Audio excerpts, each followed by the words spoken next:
चलिए सर, हम लोग कंटिन्यू करते हैं पार्ट 2 ऑफ यूनिट नंबर 1 को लेकर। हम लोग पढ़ रहे थे nature of contract and today will be starting with acceptance. तो भाई अब बहुत कम पोर्शन बाकी है, तो प्लीज कंसंट्रेट करेंगे, और कोई भी डाउट होगा या कोई भी ऐसा क्वेरी होगा या ऐसा अजीब सा क्वेश्चन होगा तो प्लीज कमेंट सेक्शन में छोड़ देंगे। मेरे को टाइम मिलेगा, मैं आराम से रिप्लाई करूंगा। नहीं तो जितने भी लोग हैं, जितने भी स्टूडेंट्स हैं, अगर उसमें से लगता है अगर किसी को आंसर आता है एंड दे आर कॉन्फिडेंट, तो प्लीज उसके डाउट को क्लियर करने का ट्राई करेंगे। ठीक है, चलिए भाई स्टार्ट करते हैं हम लोग एक्सेप्टेंस के साथ। तो एक्सेप्टेंस किसको बोलते हैं सर? बड़ा इजी चीज है, लास्ट क्लास में हम लोग पढ़े थे ऑफर। ऑफर का मतलब हो गया जो ऑफरर सामने वाले से एसेंट ऑब्टेन करने के लिए पूछता है ना। So offer is something that we have studied कि भैया I want to promise you something, इसी को हम लोग बोलते हैं ऑफर। मतलब जैसे हम लोग एक बेसिक क्वेश्चन ले, will you marry me is an offer, will you bye my car for ₹1 lakh is an offer. So I am giving you a promise and I'm asking if you are okay with this promise and can you perform your part। तब ये जो पूरा concept होता है इसको हम लोग बोलते हैं ऑफर। जब तक सामने वाला यस नहीं बोलेगा या फिर अपना एसेंट प्रोवाइड नहीं करेगा। सर एसेंट का मतलब क्या होता है? एसेंट का मतलब होता है यस बोलना, एसेंट का मतलब होता है स्वीकार करना, करेक्ट है। सो एसेंट इज समथिंग विच सामने वाला इज सेइंग हाँ मेरे को मंजूर है, चलेगा मेरे को, that is called assent. Assent का उल्टा क्या होता है? डिसेंट। डिसेंट बोले तो उसने अलाउ नहीं किया। तो मान लेते सामने वाले ने क्या दे दिया आपको? असेंट। अगर असेंट दे रहा है तो वो किस तरीके से देगा, किस टाइम पे देगा, किस प्लेस में देगा, किस मैनर में देगा, और एक्सेप्टेंस होता क्या है, इसको लेकर पूरा टॉपिक है। बड़ा इजी टॉपिक है, फटाफट रीड कर लीजिए। When a person to whom the offer is made, देखिए भाई एक चीज बड़ा जरूरी है कि जिसको ऑफर दिया गया है वही एक्सेप्ट करेगा। When a person to whom an offer is made, बताइए किसको ऑफर दिया जाता है? ऑफरी को, correct. He signifies his assent thereto, वो बोल रहा है कि भैया हमको मंजूर है। Then the proposal is said to be accepted, तब हम लोग मान लेंगे प्रपोजल भैया ठीक है। Proposal accepted, proposal once accepted is known as a promise. ये हम लोग पहले भी पढ़े। क्या बात कर रहे सर? नोट्स को आप रेफर करिए। मैंने यहां पर आप लोगों को बोला है प्रॉमिस का डेफिनेशन का फॉर्मूला वो क्या दिया हुआ था? Offer plus acceptance. तो ऑफर हम लोग पढ़ चुके हैं, अभी एक्सेप्टेंस पढ़े। जैसे ही एक्सेप्टेंस मिला, ऑफर प्लस एक्सेप्टेंस दोनों मिलके हो गया प्रॉमिस। इसमें कोई डाउट नहीं होना चाहिए अब, ठीक है। एक कंप्लीटेड प्रॉमिस का मतलब क्या होता है? कंप्लीटेड प्रॉमिस मतलब एक कंप्लीट प्रॉमिस कि भैया हमने प्रॉमिस किया और सामने वाले ने हाँ बोला, तब ना वो प्रॉमिस इनटू एक्शन आएगा। वरना मैंने एक ऑफर दिया, सामने वाले ने रिजेक्ट कर दिया, तो वो प्रॉमिस बना कहां? मतलब it's not like I have to perform something, कुछ हुआ ही नहीं, मतलब कोई उसका कॉन्सिक्वेंस नहीं है, कोई बेनिफिट ही नहीं है वो बात बोलने का। समझा? आगे बढ़ते हैं। Legal rules regarding valid acceptance. तो कब हम लोग एक्सेप्टेंस को बोलेंगे वैलिड है और इनवैलिड नहीं है? मतलब सामने वाले ने अगर गलत इन सारे कंडीशंस को सेटिस्फाई नहीं किया, the person to whom the offeror has given the offer, offeree जो आदमी है जिसको ये ऑफर मिला है, the person to whom the offeror has given the offer, अगर उसने इन सारे कंडीशंस को सेटिस्फाई नहीं किया तो उस केस में acceptance will not be valid. Start कर रहा हूं मैं। फर्स्ट क्या लिखा हुआ है? Acceptance can be given only by the person to whom offer is made. Acceptance can be given only by the person to whom offer is made. इसका मतलब ए ने बोला बी को, क्या तुम मेरा गाड़ी खरीदोगे 3 लाख रुपीज में? तो बी ही ये ऑफर को एक्सेप्ट करता है, तो B himself may accept the offer, the offeree himself may accept the offer. वो खुद जाकर बोले हाँ भाई हम गाड़ी लेंगे, या तो फिर वो अपने बिहाफ पे किसी को भेज दे जिसको वो ऑथराइज किया है, उसको बोलते हैं रिप्रेजेंटेटिव। अब मान लो भाई कि मिस्टर बी बहुत बिजी था, तो मिस्टर बी ने अपने ब्रदर को बोल दिया, मिस्टर बी ने सी को बोल दिया, उसका भाई है सी, ठीक है, उसका भाई है सी, उसको बोल दिया तुम जाकर एक ऑफर को एक्सेप्ट कर लो, मेरा अथॉरिटी है तुम्हारे पास। तो बी ने ऑथराइज किया, किसको ऑथराइज किया? सी को। So C will be acting as an agent of B and taking the and giving the acceptance to A. C का कोई रोल नहीं है इस कॉन्ट्रैक्ट में, C is just a representative. भाई जो बी ने बोला वो सी कर रहा है, तो वो ऑफर एक्सेप्टेड माना जाएगा।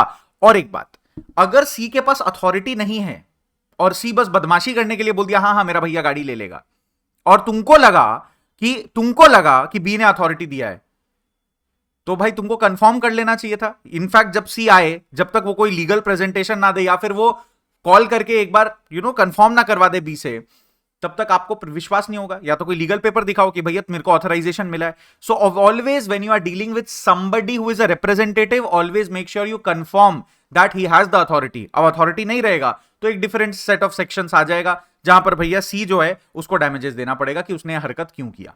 समझ गया? नेक्स्ट क्या लिखा हुआ है? Second, acceptance must be absolute and unqualified. इसका मतलब आप अपने तरफ से एक्सेप्ट करते टाइम कोई कंडीशन नहीं लगा सकते। आपने मेरे को बोला सर मेरे पास एक बाइक है, ठीक है, बुलेट, बुलेट अच्छा खासा बाइक है, 1 लाख रुपीज में आप लेंगे? मैंने बोला मैं आपका बाइक ले लूंगा लेकिन 1 लाख रुपीज नहीं, 85,000 में लूंगा। तो मैंने तो काउंटर ऑफर दे दिया ना। अरे मतलब मैंने कंडीशन ही चेंज कर दिया। अगर आप जो बोल रहे हैं वो मेरे को डायरेक्टली मंजूर है तभी वो एक्सेप्टेंस है। अगर मैं थोड़ा सा भी टर्म्स एंड कंडीशन चेंज कर रहा हूं, अगर मैं आपको बोल रहा हूं ठीक है मैं बाइक 1 लाख में ले लूंगा, 50,000 अभी दूंगा, 50,000 बाद में दूंगा, मैं फिर से आपको एक काउंटर ऑफर दे रहा हूं। इसका मतलब आपने मेरे को जो बोला था बाइक ले लो 1 लाख दे दो, आपके कहने का मतलब क्या था? बाइक ले लो एक बार में 1 लाख दे दो, करेक्ट है? इंप्लाइड मीनिंग तो यही है। अब मैं कंडीशंस लगा रहा हूं। मैं अगर एक्सेप्टेंस में यस से सेंटेंस भी स्टार्ट करूं लेकिन बाद में अपना टर्म्स एंड कंडीशंस लगा दूं, that would be considered as a counter offer and the original offer would be invalid. फिर तुमने हां बोल दिया, आपने फिर हां बोल दिया, हां सर चलेगा, हां सर चलेगा, आप मेरा बाइक ले लो, 50,000 रुपए अभी दे दो, 50,000 रुपए 1 महीने बाद दे देना। तो आपने मेरा ऑफर एक्सेप्ट किया, मैंने आपका ऑफर एक्सेप्ट नहीं किया, आपने मेरा नया ऑफर एक्सेप्ट किया, समझा? So when I propose an acceptance which is conditional, it might look like acceptance but it is not actually acceptance, it is simply counter offer। तो प्लीज ये सब चीज पे ध्यान देंगे।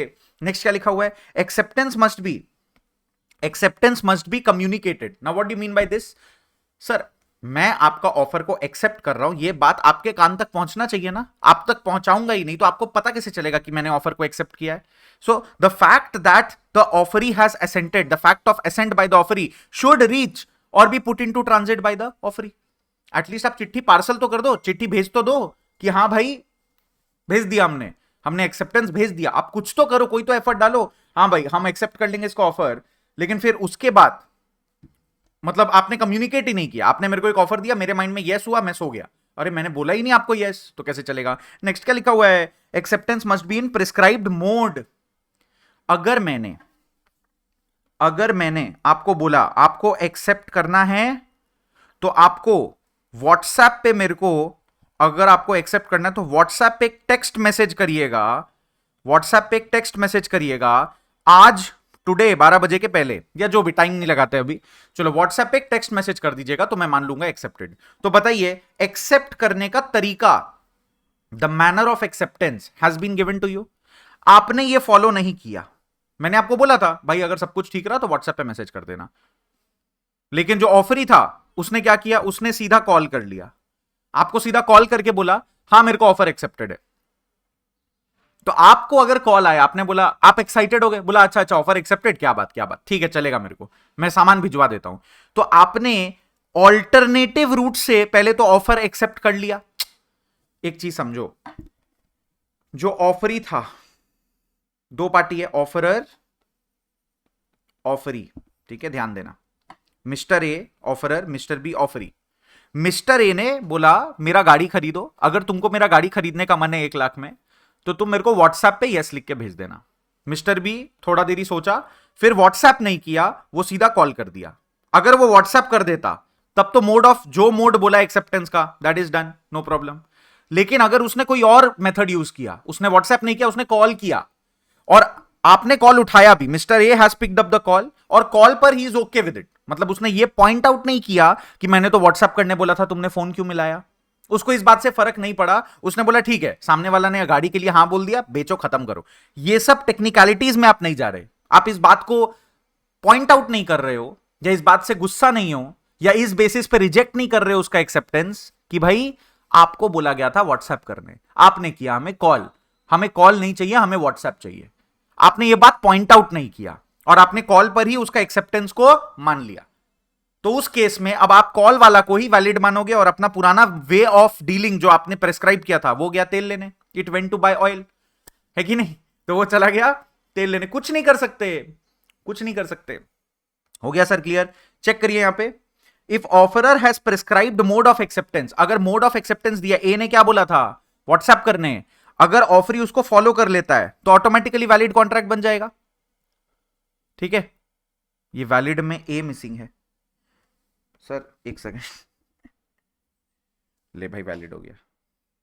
इफ फॉलोड बाय ऑफरी तो ऑटोमेटिकली बन गया वैलिड कॉन्ट्रैक्ट, ठीक से लिख देता हूं इसको, ऑटोमेटिकली बन गया वैलिड कॉन्ट्रैक्ट, है ना।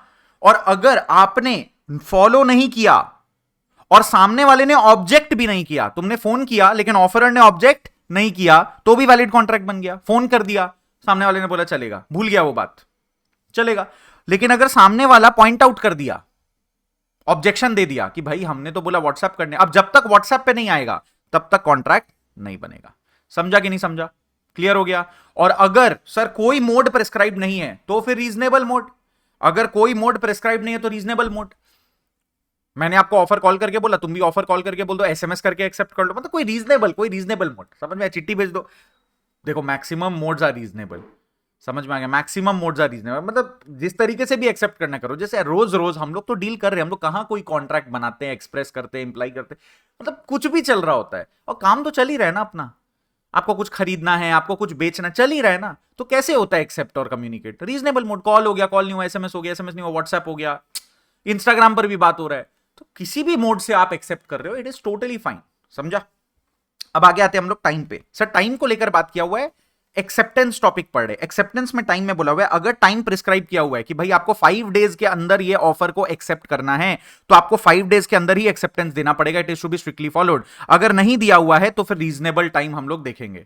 अब रीजनेबल टाइम में आप लोग चेक कर लेना, अगर पेरिशेबल गुड्स है, मतलब गुड्स खराब हो जाएगा तुरंत, फॉर एग्जाम्पल डेयरी प्रोडक्ट है या एफएमसीजी है, फास्ट मूविंग कंज्यूमर गुड है, जो खराब हो जाता है, सब्जी है, इस तरीके का कोई गुड है, वो तो 1-2 दिन में खराब हो जाएगा।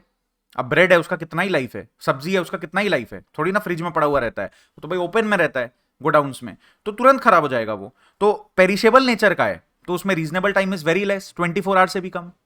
और अगर नॉन पेरिशेबल गुड्स है तब आप ज्यादा टाइम ले सकते हो। अब अगर मैंने आपको बोला मेरा गाड़ी खरीदोगे क्या 2 लाख रुपया में, आप बोले सोच के बताते हैं, तो उसमें ऑटोमेटिकली आपको 2-3 हफ्ता का टाइम इंप्लाइड है। अब उसके पहले मैंने गाड़ी बेच दिया तो कोई पाप कर दिया क्या? बिल्कुल भी नहीं। आप पहले बोल देते तो अलग बात था। दैट्स इट, कोई केस नहीं होगा, कुछ नहीं होगा, इट इज गॉन। आपके सामने कितना सारा ऑफर्स आता है डेली बेसिस पे, कोई घर बेच रहा है, कोई गाड़ी बेच रहा है, कोई गिटार बेच रहा है, कोई बाइक बेच रहा है, कोई फोन बेच रहा है, ठीक है। अगर आप नहीं लिए तो दूसरा कस्टमर को रोकेगा थोड़ी, वो बोलेगा हाँ तो उसने कंफर्म नहीं किया, आप ले लो। लेकिन हाँ आप रीजनेबल टाइम ले सकते हो, ठीक है। आगे बढ़ू, मियर, चलो पढ़ो। मियर साइलेंस इज नॉट एक्सेप्टेंस। तो अभी क्वेश्चन आता है, मियर साइलेंस इज नॉट एक्सेप्टेंस मतलब सामने वाला अगर चुप है, इसका मतलब यह नहीं कि उसने हां बोल दिया, ठीक है। मान लो आपने लड़की से पूछा विल यू मैरी मी, वो एकदम डिसअपॉइंट हो गई, चुप थी, उससे सहा नहीं गया, वो मुंह घुमा के चली गई, तुमने बोला प्यारी शर्मा आ गई, उसने हां बोल दिया, उसने हां नहीं बोला उसने ना बोला। Silence can be treated as no, but silence can never be treated as yes, ठीक है। Unless the offeree has consented to such acceptance in the past. इसका मतलब अगर ऑफरी पहले ही बोल दे कि अगर हम चुप रहे उसका मतलब हां है, अगर ऑफरी खुद ही बोल दे my silence should amount to acceptance, वो खुद ही, मैं खुद ही बोल दे रहा हूं तुमको कि अगर मैं चुप रहा मान लेना मैंने मेरी तरफ से हां है, अगर ये बात मैंने बोला है तो ही सिर्फ मेरा साइलेंस यस है, otherwise otherwise otherwise silence can not be deemed as acceptance. आगे बढ़ू, एक्सेप्टेंस बाय कंडक्ट और इंप्लाइड एक्सेप्टेंस फटाफट देख लो। एक्सेप्टेंस बाय कंडक्ट और इंप्लाइड एक्सेप्टेंस का मतलब क्या है? इसका मतलब है कि भाई मान लो मैंने आपको बोला कि 5 किलो प्याज, मैं सब्जी वाला बन जाता हूं, ठीक है, 5 kgs ऑफ अनियन 60 रुपीज और 100 रुपीज फाइनल रेट। अब नेगोशिएट करे जा रहे हैं, ऑफर दिया, काउंटर ऑफर दिया, काउंटर ऑफर दिया, काउंटर ऑफर दिया, चलता रहा चलता रहा चलता रहा। 5-6 ऑफर के बाद मैंने बोला अच्छा ठीक है इधर आओ, खत्म करो, नक्की करो, 100 रुपया 5 किलो। आपने हां ना कुछ नहीं बोला, आपने क्या किया, आप सीधा बास्केट उठाए, उसमें 5 kg जो पैक किया हुआ था उसको आप रख लिए। इसका मतलब ही हो गया कि एक्सेप्टेंस है। भाई अगर आपको कोई सामान आता है और आप उसको रख लेते हो, वापस नहीं देते, तो इसका मतलब डिलीवरी को एक्सेप्ट करना भी तो एक्सेप्टेंस है। सर कितना जगह होता है जहां पर आपको हां या ना एक्सप्लिसिटली नहीं बोलना पड़ता, सही है। आप मान लो एक सिंपल एग्जाम्पल देता हूं मैं। रात में आप डिनर करके निकले या कॉन्सर्ट से निकले, दिलजीत पाजी का कॉन्सर्ट से निकले आप। कॉन्सर्ट से निकलने के बाद आपने पूछा टैक्सी वाले से, भैया घर जाना है, कितना लोगे? तो टैक्सी वाला बोलता है 300 रुपया, बोलता है नहीं देंगे। फिर टैक्सी वाला बोलता है अच्छा ठीक है 250 में मान जाएंगे। आप गेट खोले बैठ गए, आपने हाँ नहीं बोला, हाँ चलो ये वो कुछ नहीं बोला, आप बस गेट खोले बैठ गए। इसका मतलब जो लास्ट रेट था 250 उसमें आपने एक्सेप्ट किया। अब बैठ गए, बैठ के जा रहे हो, अब जाते जाते आप अचानक से शुरू कर दिया बोलना भैया हम तो 180 देंगे। वो बोला भैया आपने 250 में गाड़ी का दरवाजा खोला, उस तब आप बोल रहे अरे पर मैंने हाँ थोड़ी बोला, मैं तो चेंज कर रहा हूं रेट, ये चलेगा क्या? No, such behaviour will not be tolerated. Okay, तो फिर आप जिस रेट पे जो लास्ट ऑफर पे आपने ऐसा कंडक्ट कर दिया कि आपने एक्सेप्टेंस दे दिया है, वो कंडक्ट ही अपने आप में एक्सेप्टेंस है, आपको बोलने का जरूरत नहीं है, normal by conduct common sense है वो, समझा? चलो, कम्युनिकेशन ऑफ ऑफर और कम्युनिकेशन ऑफ एक्सेप्टेंस काफी इंपॉर्टेंट टॉपिक है, प्लीज इसको अच्छे से पढ़ के जाएंगे, ठीक है? There is a sheet here जहां पर मैंने बहुत डिटेल में एक बार एक एग्जांपल के थ्रू समझाया था अपने क्लासेस में कि भाई how to understand the concept of dating कैसे होगा यहां पर, वो वाला डेटिंग नहीं, ये वाला डेटिंग, कि भाई ऑफर किस तारीख को मान लेंगे कंप्लीट है और एक्सेप्टेंस किस तारीख को मान लेंगे कंप्लीट है, ठीक है? सो यहां पर मैं बस ऊपर ऊपर से बता दे रहा हूं डेट पे, बस इतना ही, और बाकी आप लोग इंग्लिश पढ़ेंगे एकदम आराम से लॉ में, you will be able to understand. देखिए, अगर मैं बात करूं ए ऑफरर है, तो ए ने ऑफर दिया मान लो 1/5 को, एक ऑफर बनाया और 1 मई को उसने ऑफर भेजा, तो जिस डेट को उसने ऑफर भेज दिया, उस डेट को इसके तरफ से ऑफर देना कंप्लीट है, और जिस डेट को मिस्टर बी के पास ये ऑफर डिलीवर हुआ, उसने रीड किया कि नहीं किया उससे फर्क नहीं पड़ता, ऑफर उसके पास पहुंच गया, तो फिर बी के अगेंस्ट वो ऑफर कंप्लीट है। सो ये ऑफर है, एक ऑफर है, ऑफर जिस डेट को सेंड होगा बाय द ऑफरर, उस डेट को अगेंस्ट द ऑफरर कंप्लीट है, ऑफरर का ड्यूटी खत्म। अब इसके पास जैसे ही पहुंचा, अब इसका ड्यूटी ऑफर को पढ़ना, तो इस डेट को ये बोलेगा कि ऑफर सामने वाला के पास पहुंच चुका है, और मेरा जो ऑफर था मैंने दिया कब? 1 मई को। देखो बात को समझो, जिस डेट को मैं आपसे पूछ रहा हूं, या मैंने आपको ईमेल भेज दिया, ठीक है, ईमेल भेजा तो इंस्टेंट ही हो गया, ईमेल तो इंस्टेंट ही होता है, तो मान लो मैंने आपको चिट्ठी भेजा, इसीलिए मैं डिफरेंस दिखा रहा हूं, आज का डेट में ये सब होता नहीं है, लेकिन फिर भी मैं आपको बता रहा हूं ऊपर ऊपर से, ठीक है? तो मैं ऊपर ऊपर से समझाने का कोशिश करता हूं। मान लो मैंने आपको ईमेल भेजा, तो उसी टाइम पे तो डिलीवर हो जाएगा, व्हाट्सएप क्या उसी टाइम पे डिलीवर हो जाएगा। अब मान लो डिलीवर नहीं हुआ, आपका नेट ऑफ है, चलो ठीक है, ये अच्छा एग्जांपल है, 5 घंटे बाद आपके पास डिलीवर हुआ, तो मान लो सुबह सुबह 7 बजे, अभी कितना बज रहा है? 8 भी नहीं बजा सुबह सुबह, तो मान लो 7:30 बजे, ठीक है, 7:30 8 बजे मैंने आपको एक व्हाट्सएप पे एक ऑफर भेजा, क्या तुम मेरा गाड़ी खरीदोगे 2 लाख में? अब आपका नेट ऑन नहीं है, आप सो रहे हैं, 12 बजे आप सो के उठे, आपने नेट ऑन किया महाशय ने, और डबल टिक हुआ, व्हाट्सएप पे डबल टिक हुआ, तो अब वो ऑफर आपके पास डिलीवर हो गया। अब आपने अभी तक सीन नहीं किया, रीड नहीं किया उसको, तो सुबह सुबह 7 बजे मेरे तरफ से ऑफर देना कंप्लीट, मेरे अगेंस्ट मेरा रिस्पॉन्सिबिलिटी कंप्लीट, इससे ज्यादा मैं क्या कर सकता हूं? आपके तरफ से जैसे ही डिलीवर हुआ मैसेज, आपका ड्यूटी है उसको तुरंत पढ़ लेना। अब आप पढ़े उसको अगला दिन, बोले भाई बहुत सारा मैसेज आया हुआ था हम पढ़ना भूल गए, तो मेरे पास तो ऑफर पहुंचा ना नेक्स्ट डे, आप बोलेंगे नहीं नेक्स्ट डे नहीं, सेम डे पहुंचा था, पढ़े तुम अगला दिन, तुम्हारा गलती, ऑफर हम दे दिए थे 1 दिन पहले, समझे? तो against the offer the transmission of offer is complete on the time or the day you send the offer, and सामने वाला के पास जब डिलीवर होगा तब रीड कब कर रहा है वो हमारा रिस्पॉन्सिबिलिटी नहीं है। सिमिलरली एक्सेप्टेंस कब कम्युनिकेट होता है? भाई मिस्टर बी ने बोला यस, अपने घर पे सोचा यस, उससे हमें क्या? तो मान लो बी ने एक्सेप्ट कर दिया ऑफर 9/5 को, ठीक है, लेकिन उसने चिट्ठी लिख के भेजा 12/5 को, तो 9/5 का डेट का मैं क्या करूं? आचार डालूं? आपने 9/5 को मैंने एक ऑफर लिखा और अपने ऑफिस के ड्रॉर में रख दिया और भूल गया। 3 दिन के बाद मैंने वो पर्टिकुलर डेट, मतलब 3 दिन के बाद मैंने वो ऑफर चिट्ठी भेजा आपको। अरे मैं व्हाट्सएप पे कुछ लिखा, सेंड दबाना भूल गया, 3 दिन तक चैट में ही पड़ा रह गया ड्राफ्ट। उसके बाद मैंने बोला अरे सेंड ही करना भूल गया, 3 दिन के बाद सेंड किए, तब आपके तरफ से ये एक्सेप्टेंस कंप्लीट हुआ, तब मिस्टर बी के तरफ से ये एक्सेप्टेंस कंप्लीट हुआ। अब इसके पास जिस डेट को डिलीवर होगा उस डेट को आप बोलेंगे इसका भी एक्सेप्टेंस कंप्लीट है। My communication of acceptance against A, B का एक्सेप्टेंस, देखो बी ने बोला यस, तो बी का acceptance is complete against the other party on the date he sends the offer, and acceptance is received by the offeror on the day the offer gets delivered to him. एकदम simple है। तो पढ़ लेंगे एक बार अच्छे से, अंग्रेजी पे थोड़ा ज्यादा ध्यान देंगे, इंग्लिश पर ही मामला अटकता है आपका, राइट? फिर से मैं एक बार रिपीट कर दे रहा हूं, जो ऑफर होता है वो जब ऑफर सामने वाला भेजता है उसका ड्यूटी कंप्लीट, जब इसके पास डिलीवर होता है तो इसके अगेंस्ट ड्यूटी कंप्लीट। ये जब हम लोगों का एक्सेप्टेंस दे रहा है, जब यस बोल रहा है, जब यस बोल रहा है तो इसका duty against A is complete इस तारीख को, और इसके पास डिलीवर हो रहा है कब एक्सेप्टेंस, जिस डेट को डिलीवरी ऑफ नोटिफिकेशन हो रहा है, दैट्स इट। ठीक है, तो ये सारा डेट्स आप लोग एक बार देख लेंगे ऑफर को लेकर और एक्सेप्टेंस को लेकर, काफी इजी है, काफी इजी है। ठीक है,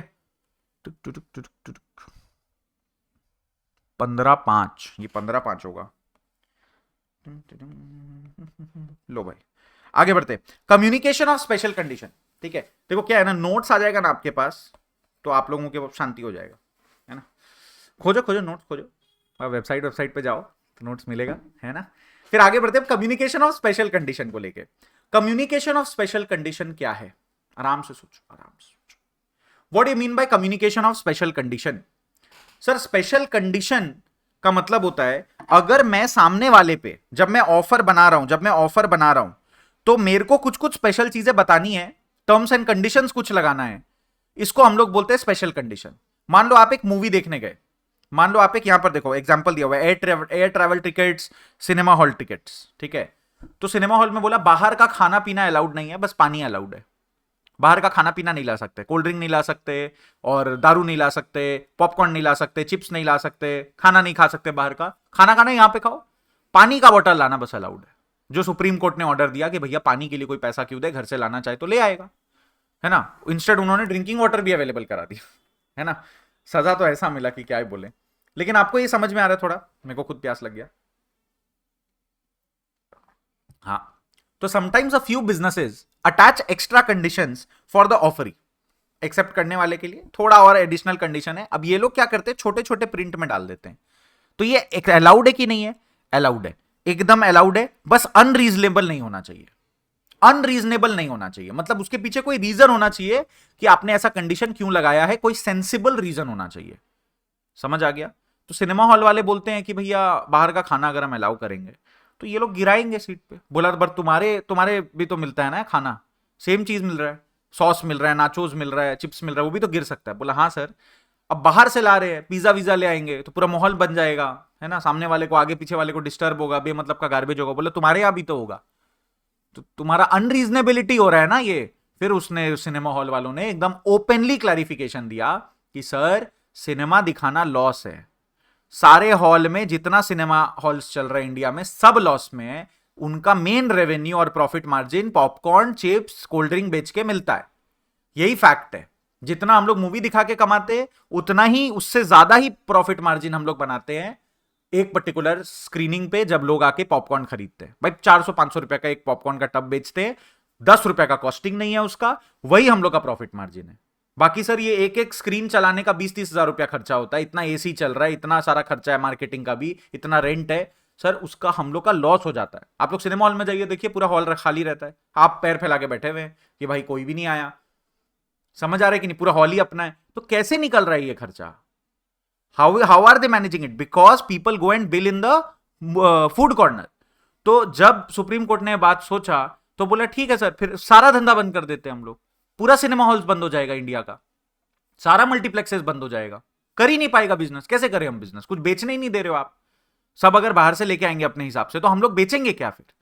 तो उन्होंने बोला अच्छा ऐसा बात है तो ठीक है, तो फिर ठीक है अलाउ कर दिया, अनरीजनेबिलिटी नहीं रहा।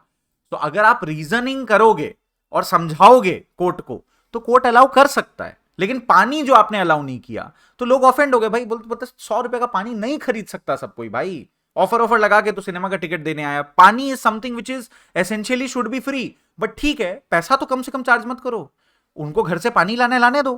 क्लियर हो गया? तो ये स्पेशल कंडीशन अलाउड है, बस अनरीजनेबल नहीं होना चाहिए। आ जाओ भाई, लास्ट टॉपिक आ गया कम्युनिकेशन ऑफ परफॉर्मेंस। फटाफट देख लेंगे कम्युनिकेशन ऑफ परफॉर्मेंस में क्या लिखा हुआ है, जल्दी जल्दी देख लो।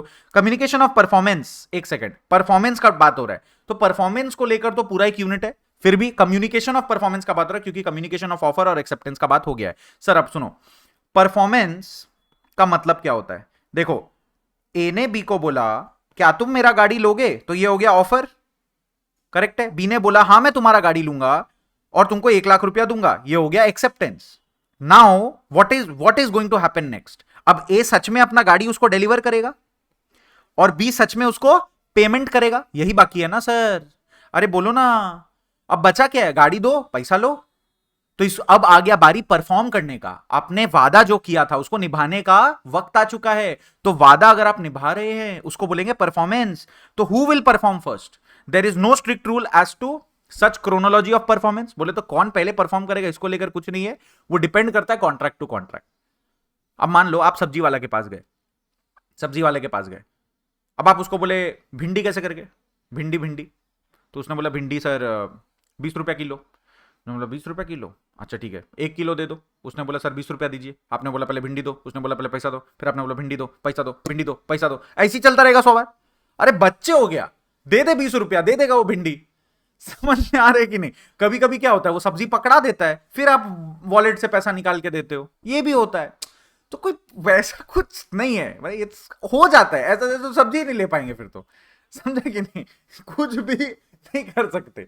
सही है। अब हम लोग शॉपिंग मॉल्स में जाते हैं, मार्ट में जाते हैं, हम लोग के हाथ में गुड्स नहीं देता जल्दी, पहले बिल करा लो फिर यूज करो, ऐसा ही सिस्टम होता है ना हम लोग का। ऐसा तो नहीं होता, अब रेस्टोरेंट में खाना खाने गए तो पहले खाते हैं, पहले रेस्टोरेंट खिलाता है, उसके बाद पेमेंट होता है, राइट? लेकिन अगर मूवी हॉल में जा रहे हो और पॉपकॉर्न खरीद रहे हो तो पहले पेमेंट करना होता है और उसके बाद पॉपकॉर्न मिलता है। तो डिपेंड करता है सर्कमस्टेंसेस पे, सिचुएशन पे, कि पहले परफॉर्म कौन करेगा, ऑफरर या offeree. It is fine when performance is done by either party, it's communication is required. अब देख लो भाई, मैंने अपना पार्ट कर दिया, ये बताना पड़ेगा ना सामने वाले को कि मैंने अपना पार्ट कर दिया। अब आप पॉपकॉर्न लेने गए, उसने पॉपकॉर्न का टब दे दिया आपके हाथ में, पॉपकॉर्न पकड़ा दिया, तुमको हो गया। कम्युनिकेट क्या करना है, थोड़ी ना तुमको बोलेगा सर इधर आइए, देखिए सर मैंने पॉपकॉर्न आपको दे दिया। तो क्यों बोलेगा, तेरे हाथ में ही पॉपकॉर्न है, you know that the delivery from that particular person has been complete, does not need any further justification और कम्युनिकेशन।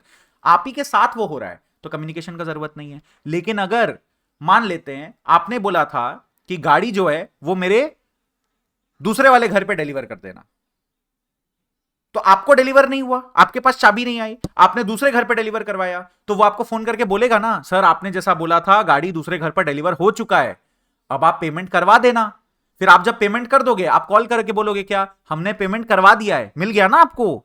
तो आप दोनों अपना अपना परफॉर्मेंस करने के बाद बेटर होगा एक बार कम्युनिकेट कर दो, दैट्स इट। और अगर आप खुद ही वो पार्टी हो, जैसे if performance involve the participation of the other party, आप रेस्टोरेंट में खाना खाने गए, आप ही को खाना मिला, आप ही खा रहे हो, तो खाने के बाद थोड़ी बोल सकते हो तुमने आके मेरे को बोला कि डिनर दिया, मेरे को बोलना भूल गए ना तुम, अरे बोला डिनर आप ही को तो दिया, अरे कैसा आदमी है, समझा कि नहीं? तो obviously if it is communicated by conduct, by सामने वाला, कम्युनिकेशन बाय कंडक्ट बोले तो सामने वाला का ट्रांजैक्शन में आप इन्वॉल्व थे, तो ऑब्वियस सा बात है अलग से आपको चिट्ठी देने का जरूरत नहीं है। लेकिन अगर कुछ और काम करने बोले थे जहां पर आपका पार्टिसिपेशन नहीं था, तो फिर communication of performance is required कि हाँ हमने परफॉर्मेंस कर दिया। क्लियर हो गया? अच्छा, अब आते हैं सीधा हम लोग revocation of offer and acceptance में, फटाफट देख लेंगे, एकदम खत्म फिर ये टॉपिक, चैप्टर ही पूरा यूनिट ही खत्म। Revocation of offer and acceptance, इसका मतलब आप अपना ऑफर को कैंसिल कर सकते हो। हाँ, आपने ऑफर दिया, अब ये एक्सेप्ट करे उसके पहले तुम कैंसिलेशन का बस नोटिस पहुंचा दो, बात खत्म।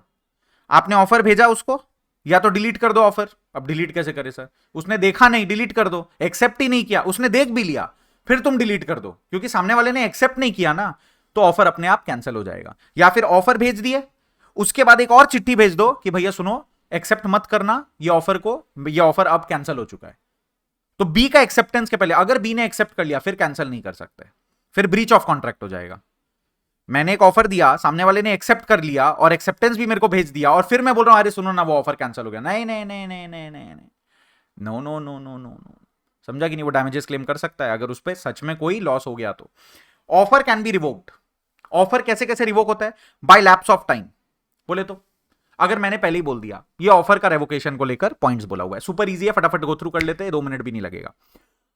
आपने ऑफर दिया, ए ने ऑफर दिया बी को, ठीक है, मेरा गाड़ी खरीद लो 1 लाख रुपया में, तुम्हें मंजूर होगा तो बता देना, 5 डेज का टाइम दे रहा हूं। अगर 5 डेज का टाइम मिला, 6 डेज कंप्लीट हो गया, अभी तक कुछ जवाब नहीं आया, तो automatically offer is revoked, offer तुम्हारे लिए वैलिड नहीं है। अब ए का offer for B is not valid, वो जाकर किसी और को ऑफर देगा, बी वाला ऑफर एक्सपायर हो गया, ठीक है।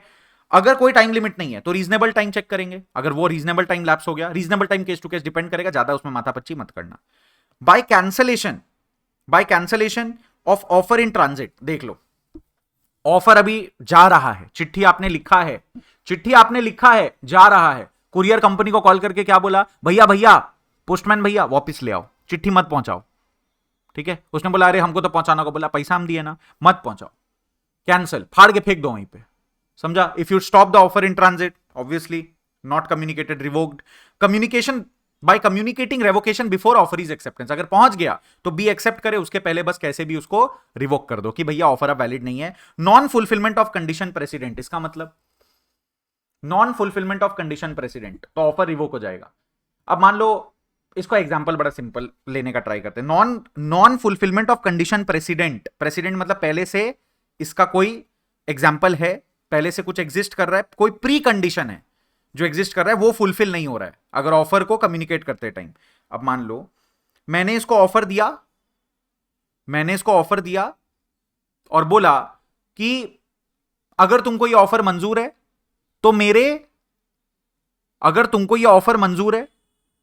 तो तुम मेरे ऑफिस में चिट्ठी भिजवा देना, ऑफिस में तुम चिट्ठी भिजवा देना, और उसने घर पे चिट्ठी भिजवाया। तो मैंने ऑफर का एक्सेप्टेंस को लेकर भी एक कंडीशन लगाया था, तुमने वो फॉलो नहीं किया। जैसे इसको हम लोग एक तरीके से आराम से रिलेट कर सकते हैं मोड ऑफ एक्सेप्टेंस से। तो मोड ऑफ एक्सेप्टेंस अगर ठीक फॉलो नहीं हुआ तो non fulfilment of condition president के बेसिस पर ऑफर ही रिवोक कर सकते हो तुम, कि भैया मैंने एक्सेप्ट करने का जरिया तुमको बताया, वो जरिया तुमने फॉलो नहीं किया, conditions you did not follow, अब मैं ऑफर रिवोक कर रहा हूं। आपके पास नॉर्मल बेसिस है। नेक्स्ट, डेथ और इंसेनिटी। डेथ और इंसेनिटी दोनों में से कोई भी पार्टी अगर मर गया तो ऑफर अपने आप रिवोक हो गया। काउंटर ऑफर, आपने ऑफर दिया, सामने वाले ने एक दूसरा ऑफर दे दिया, तो पहला ऑफर आपका इनवैलिड हो गया, सब सेम सब्जेक्ट मैटर पे, तो automatic revocation. Non acceptance bye prescribed mode, sir ये पॉइंट सेम है, देख लो, ठीक है। Next, subsequent illegality. Subsequent illegality का मतलब मैंने ऑफर दिया 500 बोतल दारू खरीद लो मेरे दुकान से, और उसके 2 दिन बाद ही गवर्नमेंट ने बैन लगा दिया अल्कोहल पे, तो अब तो मैं चाह कर भी परफॉर्म नहीं कर सकता, मेरा ऑफर इनहेरेंटली इनवैलिड। चलो भाई, आई होप यहां तक आप लोगों को समझ में आ चुका है ना। अब यूनिट 2 जो है, यूनिट 2 क्या है, कंसिडरेशन, उसका भी हम लोग रिवीजन लेक्चर्स डालेंगे। अब अभी के लिए अच्छे से रिवाइज करिए, कोई भी डाउट हो प्लीज कमेंट करिए। टाटा बाय बाय, जय हिंद।